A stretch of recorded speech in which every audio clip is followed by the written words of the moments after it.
Michael Northcott says, what's a less morally objectionable and unrealistic way to reform the electoral system? Making it so that only property owners can vote, or adopting the original form of democracy where offices were assigned by lot? It's called sortition. The argument for only being able to vote if you have property actually is a very good argument. I don't support it, but it's a good argument. And the argument is that if you only allowed people with property to vote, then they would not be inclined or need to vote themselves money out of the Treasury. In other words, if you had property, you were established, you were somewhat successful, and if you wanted to raise taxes, the taxes would be raised on you.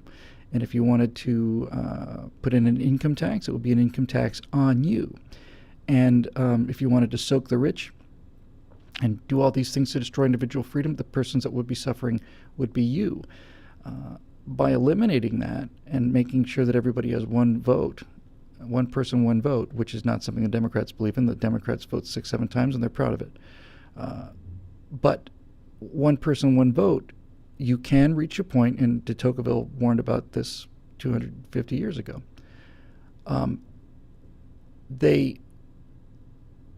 There comes a point when people can vote themselves money out of the Treasury, and we're at that point and past it. So that would be the argument for property holders, but I can't buy that argument. I mean, my rights are my rights, and my right to vote is part of my natural law right to be governed with my consent, and it shouldn't be predicated on anything.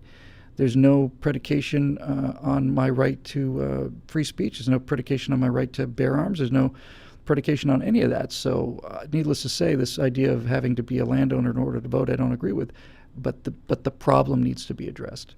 The problem of people voting themselves other people's money needs to be addressed. One way you address it is by following the Constitution, but that's been long gone, because the Constitution says, promote the general welfare. That is a clause I would like to have seen taken, just never written. But the definition of general welfare is something that benefits everybody. The interstate highway system benefits everybody. That's what the federal government's supposed to do. Taking money from you to give it to me is not general welfare. That's my welfare. And as I've said before, by the way, that's why they named the giant redistribution scheme, why they called it welfare. That's why they gave it the name welfare. Are you on welfare? Yes. Why? Because it says right here in the Constitution, promote the welfare.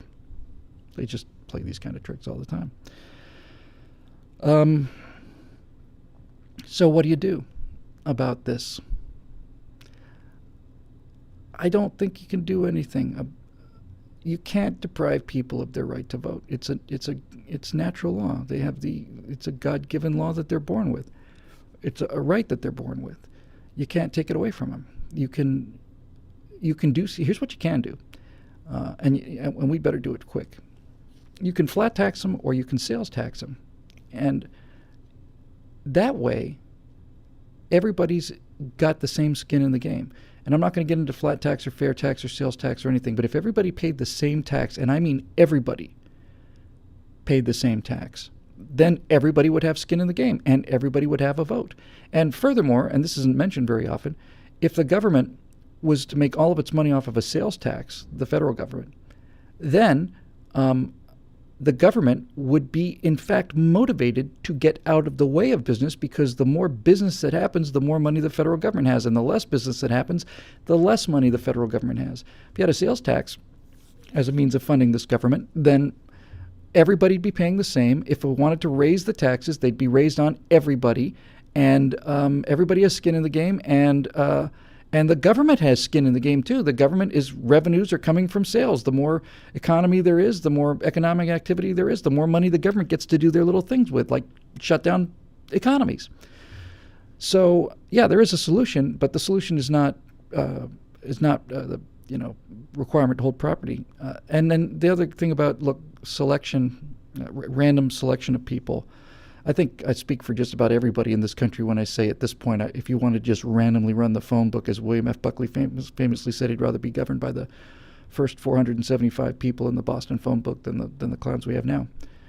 But that's only because the system is really so badly broken. If you were electing people and they did the way it was supposed to, businessman goes to Washington, He's got a problem. He's trying to fix a problem. Maybe the sidewalk in his neighborhood is not good, or whatever. He goes to Washington. He does 2 years or 6 or whatever, and then he goes home because he's obsolete now. His experience is obsolete. Then you would actually get good people, and then the whole system would be working. But again, it's kind of the same kind of people that are drawn to socialism are drawn to government work and politics, right? The vast invisible bureaucracy.